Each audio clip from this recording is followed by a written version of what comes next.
So the question is, again, how is it enough to silence the mind? First of all, I don't understand what is to silence the mind. Honestly, I'm not. This is not manipulation. I really am not sure, because the mind is already silent. You see, if there is anything that, I would revise your question and I would ask, is it enough to recognize that the mind is already silent? And then the answer is yes. Because is it enough to silence the mind? This entails an action, a how to.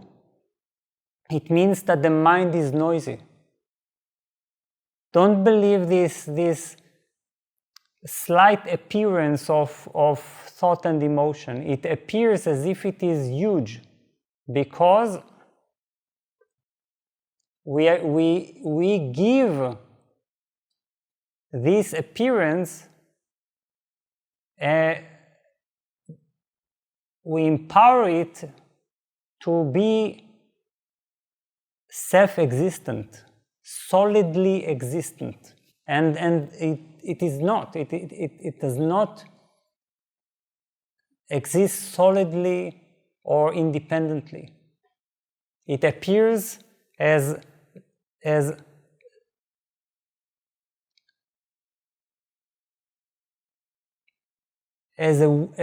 wind that passes the ocean, you see. It is really nothing, and it is only empowered by the mind. Now, the most important thing is to take a deep, honest look into the nature of the mind and to realize the mind is already empty. The mind already has no essence. The mind already doesn't have an edge. The mind has always been silent, has always been unaffected. When you relax in this way into an already existing reality, you realize that even the little bit that you thought that you needed to invest, the little bit of energy that you needed to improve, to change, to alter the state of the mind, to move it from an unenlightened mind to an enlightened mind, even this is not real, you see. The mind is enlightened. That is the thing. What is missing is only our awareness of the enlightened nature of the mind.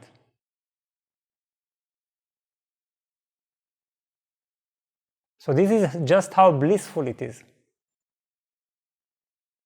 That you take a look deep into the mind and you see that it's just vast expanses of silence and emptiness without an edge. You look for the edge. Where does the mind end? Where are its limits? And you realize that you can't find the limits. You thought that the limits were the skull, the limits were the head, perhaps the body. But then you realize, no, the mind has no beginning, no end. It is unborn.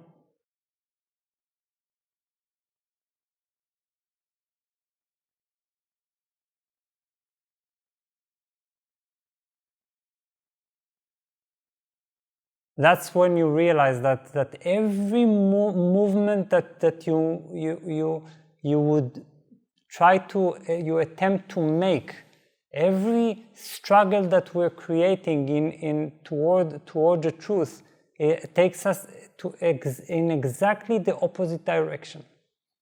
It is more like immersing in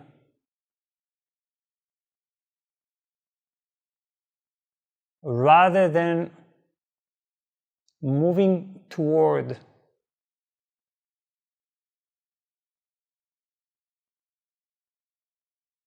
or shifting between states.